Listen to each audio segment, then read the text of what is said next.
저와 여러분이 사랑으로 마음의 정원을 가꾸라는 제목 가지고 말씀을 나누겠습니다.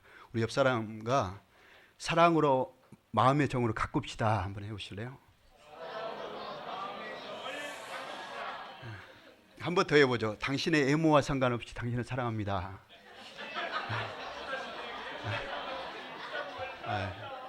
너무 분위기가 좋아요. 우리 목사님께서도, 담임 목사님도 사랑이 이렇게 많으신데, 제가 오늘 말씀을 사랑에 대해서 주제를 되게 됐는데, 우리가 좀 더 세계적인 교회가 되기 위해서 우리가 사랑을 좀 이렇게 생각해 볼 수 있는 시간이 됐으면 좋겠습니다. 종종 아파트 주변을 지나가다 보면 갈린 어르신들이 가을이 오면서 정원에서 나무를 좀 다듬고 물을 뿌리고 잔돌을 골라내는 모습을 봅니다. 그래서 도심 속에서나마 아름다운 정원이 이루어진 것을 우리가 볼 수 있는데 늘 고맙게 여깁니다. 마치 정원처럼 우리의 마음의 정원의 사랑을 가꾸는 것도 중요한 줄 믿습니다. 우리의 마음의 정원에 모난 자갈을 골라내고 사랑의 옥토로 가꾸고 다듬는 지혜가 필요한 것 같습니다. 여기 참 재미있는 예화가 있는데, 그리스도인들을 심하게 박해했던 시대에 한 성도가 순교하기 직전에 이렇게 말을 했다 합니다. 나를 저주하십시오.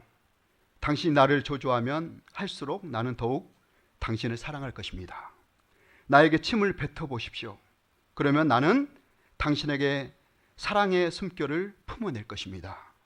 나를 구타하십시오. 나는 신음소리로 사랑을 고백할 것입니다. 나를 찌르십시오. 나는 당신을 사랑한다고 절규할 것입니다. 나를 짐승의 먹이로 던지십시오. 나는 사랑의 제물이 될 것입니다. 나를 불태우십시오. 그러면 나는 사랑의 열기로 당신의 정오의 가슴을 녹일 것입니다. 여러분 어떻습니까? 여러분의 모습과 비슷하신가요? 비슷해요? 그래요, 비슷하다고 주장하시는 분도 있죠. 왜냐하면 그렇게 사신 분도 있으니까요. 사랑이란 위대한 것 같습니다. 사랑할 때 비로소 우리들은 남을 용서하는 것을 알게 되는 것 같습니다. 사랑할 때 비로소 우리들은 참으로 하나님을 알게 되는 것 같습니다. 사랑할 때 비로소 우리는 내가 주님을 닮아가고 있다는 것을 느끼게 되는 것 같습니다. 왜냐하면 하나님은 사랑이시기 때문에. 할렐루야. 그렇다면 우리의 마음의 정원을 가꾸기 위해서는 어떠한 노력이 우리에게 필요한 것일까요? 첫째로, 사랑의 정원을 가꿀 수 있는 원동력은 내 자신이 아니라 바로 우리를 지으신 하나님께로부터 온다는 것을 알아야 합니다. 저 따라서 말합니다. 사랑의 원동력은 하나님께로 옵니다. 어디로 온다고요? 하나님께로. 원동력은 내가 아니에요. 여러분 자신이 아니에요. 원동력은 하나님이십니다. 할렐루야. 그래서 사도 바울은 그의 서신 로마서 5장 8절에서 하나님의 사랑에 대해서 단적으로 보여주는데, 우리가 아직 죄인되었을 때 그리스도께서 우리를 위하여 죽으심으로 하나님께서 우리에 대한 자기의 사랑을 확증하셨느니라. 아멘. 이 보여줘야 믿는 인생들이기 때문에 친히 보여주심으로 사랑을 증명하셨습니다. 예수님께서는 십자가의 사랑으로 보여주셨습니다. 이 세상에는 선을 위해서, 의를 위해서 죽은 사람은 있지만 죄인을 위해서 죽은 사람은 없다는 것입니다. 오직 하나님의 사랑만이 그것을 가능케 합니다. 그래서 하나님은 독생하신 예수 그리스도를 우리를 위해 내어주심으로 얼마나 하나님께서 우리를 사랑하신지를 행동으로 보여준 줄 믿습니다. 사도 요한은 요한복음 3장 16절에서 하나님이 세상을 이처럼 사랑하사 독생자를 주셨으니 이는 저를 믿는 자마다 멸망치 않고 영생을 얻게 하려 하심이라고 말씀합니다. 이것이 하나님의 사랑이고 구원입니다. 우리가 하나님을 사랑하지만 우리 사랑은 변덕이 심하고요, 이기적일 때가 많습니다. 또 사랑도 자기중심적일 때가 얼마나 많습니까? 나한테 이익이 되면은 사랑하고요, 이익이 되지 않으면 사랑하지 않는 게 우리 인간의 습성이고 본성이에요. 바로 인간의 한계가 여기에 있습니다. 그러나 하나님의 사랑은 그렇지 않습니다. 지옥으로 들어가는 모습을 그냥 두고 볼 수가 없어서 자기 아들 예수 그리스도를 우리에게 보내셔서 우리 대신 죽게 하신 분이 바로 하나님의 사랑입니다. 사도 바울이 본문 13장에서 강조하고 있는 사랑은 기꺼이 자기 몸을 속죄양으로 드려 인류를 구속하신 그리스도의 삶을 모범으로 보여주고 있습니다. 예수님께서 몸소 보여주신 사랑의 본질을 15가지로 우리가 소개하고 있는데, 우리가 본문 4절에서 7절을 보시면 15가지로 이렇게 잡아볼 수 있는데, 우리 4절에서 7절 우리 다시 한번 보실까요? 4절에서 7절 시작.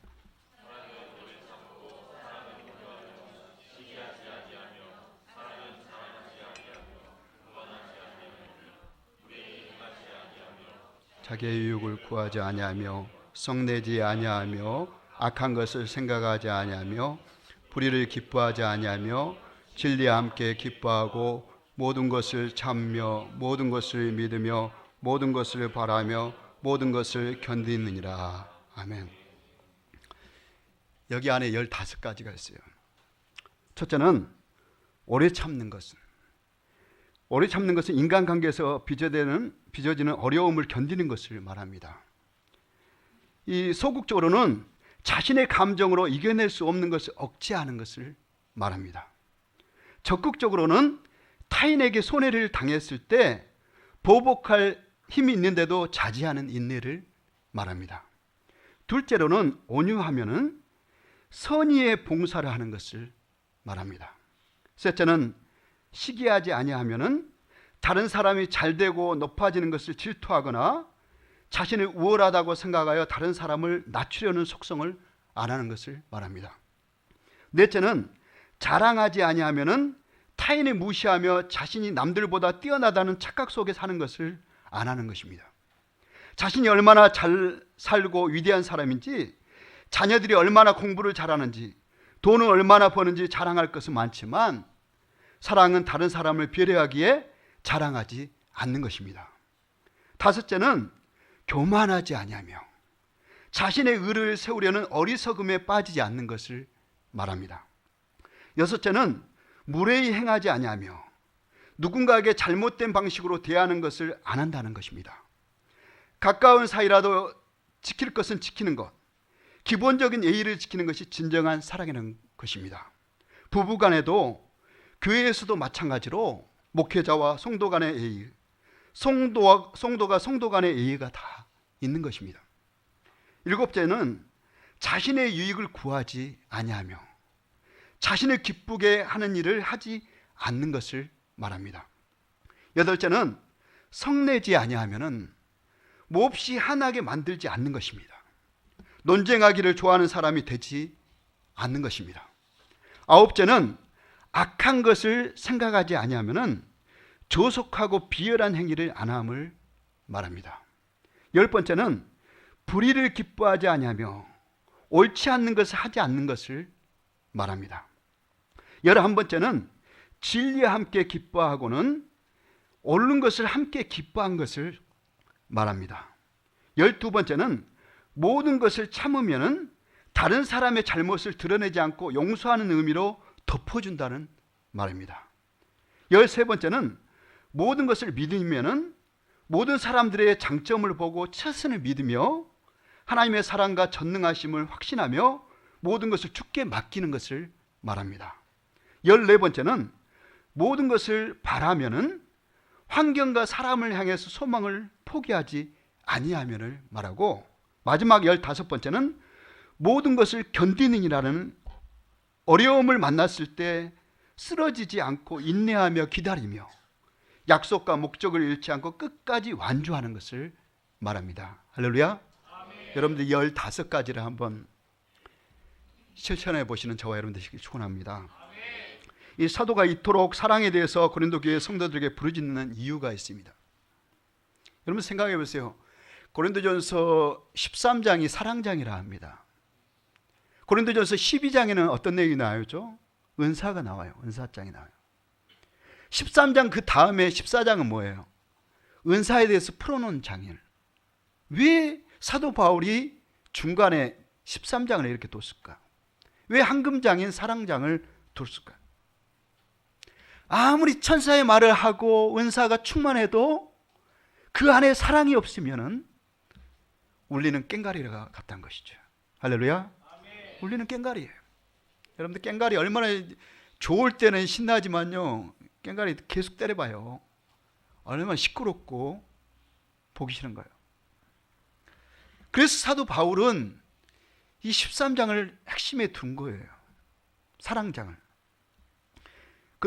이 사도 바울은 고린도 성도들이 그토록 사랑했고 아끼던 고린도 교회 성도들이 사랑에서 떠난 삶을 살아가고 있을 때 멀리 떨어져 있는 사도 바울의 마음은 답답할 수밖에 없었습니다.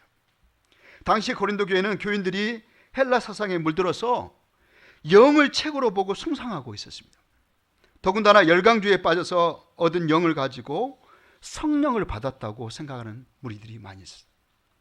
은사 문제로 심각했습니다. 그러니까 고린도 교회는 은사가 충만했잖아요. 은사장이 있을 정도면 은사가 충만했다는 거죠. 그 외에 사도의 이 도전과 사도권의 도전과 우상숭배로 제물로 바쳤던 음식을 먹어야 마느냐. 그래서 사도는 진정한 성령을 받은 사람이라면 모든 초점이 하나님께 맞춰져야 하고 모든 은사는 사랑의 기초를 둬야 한다는데 역설하고 있는 줄 믿습니다. 그래서 본문 1절에서 내가 사람의 방언과 천사의 말을 할지라도 사랑이 없으면 소리나는 구리와 울리는 꽹과리가 되고 라고 말씀하는 줄 믿습니다. 이 본문의 구리라는 이 구리 제품으로 만들어진 여러 종류의 악기를 가리키고 있는데, 이 꽹과리란 크고 찢어지는 듯한 소리를 내는 오늘날의 심벌지와 같은 거예요. 그런 악기를 말하는데, 이 방언의 은사를 받은 사람에게 사랑이 없으면 생명 없는 비인격적인 악기에 불과하다는 것입니다. 고린도 교회의 성도들 중에는 사랑의 실천은 없고 방언을 하며 진리의 말만 하는 사람들이 있었습니다. 사도 바울은 누구보다도 더 은사가 충만했던 사람입니다. 본인도 방언을 누구보다도 잘했던 사람입니다. 이 본문 14장 18절을 보시면 내가 너희 모든 사람보다 방언을 더 말함으로 하나님께 감사하노라 이렇게 말씀합니다. 그러니까 사도 바울도 은사가 충만했던 분이고 늘 기도하고 전도하고 늘 그러기 때문에, 말씀 전하기 때문에 은사가 충만할 수밖에 없었죠. 심지어 고린도후서 12장 1절에서 7절을 보시면 3층짜리 나는 셋째 하늘까지 낙원까지 갔다 왔던 분이 바로 사도 바울입니다. 그러나 이 모든 것을 자신을 자랑하는 데 목적이 있는 게 아니라 하나님과 체험적 신앙을 통해서 성도들의 잘못된 신앙을 바로 잡아주기 위해서인 줄 믿습니다. 늘 사도가 말하지만 자신이 교만할까 봐 하나님께서 사단의 가시를 주셨다고 말씀하고 있습니다. 내가 약할 때 강함의 축복이 하나님께서 임하시길 기도했던 것을 우리가 볼 수 있다는 것입니다. 둘째로 우리가 살펴볼 수 있는 것은 우리의 마음의 정원에 사랑을 심는 것입니다. 저 따라하시기 바랍니다. 마음의 정원에 사랑을 심읍시다. 우리 마음의 정원에 뭘 심자고요? 사랑을 심읍시다. 우리가 본문 1절을 다시 한번 보겠습니다. 본문 1절 시작.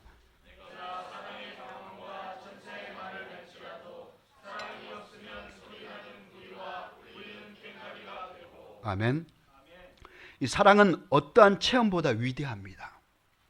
본문 2절 초두에 보면 네가 예언하는 능이 있어 모든 비밀과 모든 지식을 알고 또 산을 옮길 만한 모든 믿음이 있을지라도 사랑이 없으면 내가 아무것도 아니요 했습니다. 우리가 가진 지식은 때로는 사변적으로 흐르게 되고요, 교만하게 만드는 경우가 많습니다. 그러나 사랑은 덕을 세운다는 사실을 알아야 합니다. 할렐루야. 사랑은 뭘 세운다고요? 덕을 세워요. 교회는요 덕장들이 많아야 돼요. 할렐루야. 사랑이 많은 분들이 많아야 돼요. 할렐루야. 은사가 충만한 것도, 우리 교회는 정말 은사가 충만하지 않습니까? 충만한데 그 안에 사랑만 좀만 들어가면은 정말 놀라운 역사가 일어나는 줄 믿습니다. 아멘. 사랑의 덕장들이 많아야 돼요. 품고, 어려운 일이 있으면 늘 품고 기도해주고, 그 덕장들이 많아야 되는데 말 많은 사람이 필요한 게 아니에요. 교회는 말 많은 사람이 필요한 거예요. 여러분, 말 많은 사람을 영어로 뭐라고 하는지 아세요? 빅마우스라고 해요. 빅마우스.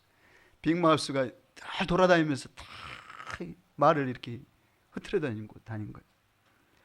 근데 교회는요, 말 많은 사람 필요 없어요. 말 없이 조용히 섬기는 그분들이 큰 일을 이루시고 하나님 나라를 이루어간 줄 믿습니다. 예수님께서 잎만 푸르르고 풍성한 잎만 있는 무화과 나무를 왜 저주하셨습니까? 그 안에 열매가 없다는 것이죠. 나무는 푸르는데, 계절은 와서 푸르는데 열매가 없는 거예요. 그래서 예수님이 찍어내버리라는 거죠. 도끼로 찍어버린. 도끼로 찍어내버려야지 다른 데에도 열매를 맺기, 무화과 나무가 열매를 맺기 때문에 찍어내버리는 거죠. 무서운 말이에요. 영적인 이스라엘 백성의 상태가 열매가 없더란 것입니다. 성령의 9가지 열매 중에 첫 열매가 뭡니까? 사랑입니다. 성도들도 사랑의 열매를 맺어야 합니다. 내 안에 진정한 예수 생명이 있느냐, 내 안에 진정한 사랑의 열매가 있느냐가 문제입니다. 사랑은 지식보다 참으로 위대한 것입니다.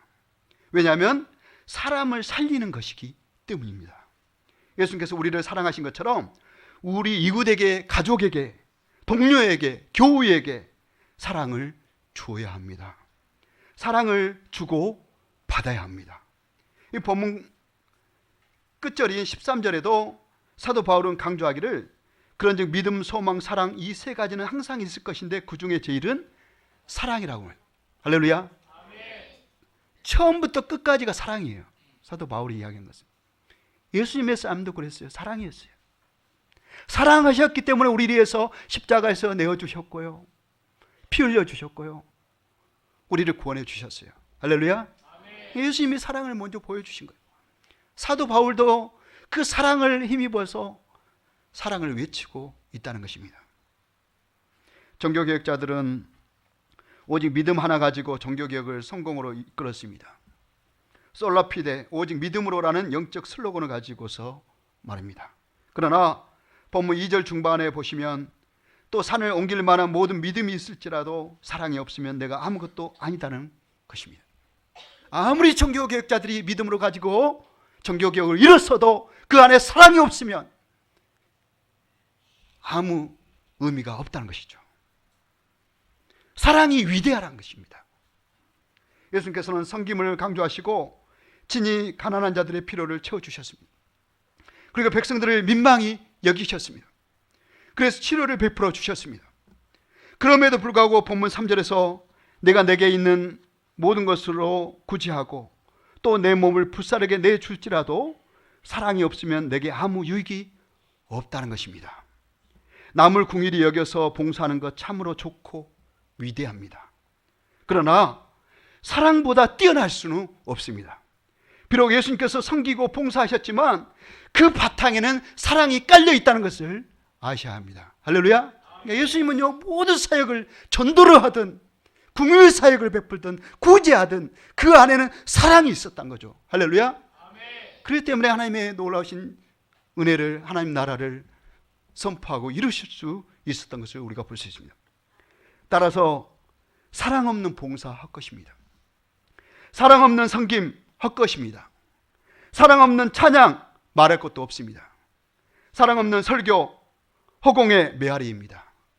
사랑 없는 친교 헛수고입니다. 우리는 사랑 없이는 아무것도 이룰 수 없다는 사실을 이 시간 인정하시는 저와 여러분들이 축원합니다. 사랑하는 성도 여러분, 한 알의 밀알이 떨어져 죽으면 많은 열매를 맺게 되었습니다. 갈라디아서 2장 20절 말씀처럼 자신의 자아가 죽어지고 그리스도와 함께 못 박히고 그리스도께서 내 마음에 사시도록 내어드려야 합니다.